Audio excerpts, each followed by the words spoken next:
হাতে হারি কেন পাশায় বাস দিল মোরে কে। শালার কারেন্টের জ্বালা টিকা গেল না। দাদা এ তোমার এই অবস্থা কিরা করলো?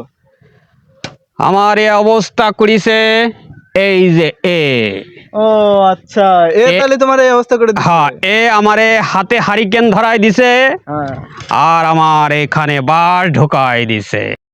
আরে দাদা, তোমার তো পাছায় বাঁশ ঢুকে গেছে। ওই পাছায় বাঁশও গেছে, হাতে হারিকেনও দিছে। এ আমারে এই কইরে ছাড়ছে। মানে ফলক আগে শুনছিলাম, কিন্তু এটা বাস্তবে হয়ে গেল। বাস্তবে তো আজকে দেখলি। দাদা কিভাবে এরকম হলো? এরমের অলক কিভাবে শুনবি? কও তো। ওই তোর দাদি তো সারাদিন চুলোর হুইটি থাহে, ওই আগুনের কাছে তাহে, যাই হলো শরীরে আগুন জ্বলে।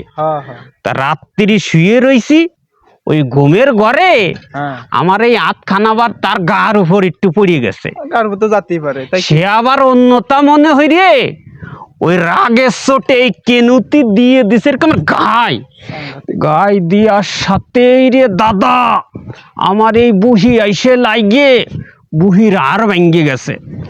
তে আজকে এই উপায় আমার কি জন্যে? এই কারেন্টের জন্য। এ আমার হাতে হারিকেন আর পাছায় বাঁশ দিয়ে দিছে। সারা জীবন তো খালি মুহি শুনছিস তোরা, আজকে বাস্তবে দেখ, হাতে হারিকেন পাছায় বাঁশ। এ আমারে তাই দিয়ে খাড়া হইরে থইছে বুঝছো।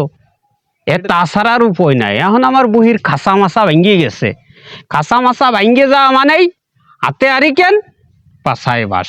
কারণ এ তো আসে না, এ তো থাহে না, এর জন্য এই দায়ী বুঝছো, এই দায়ী।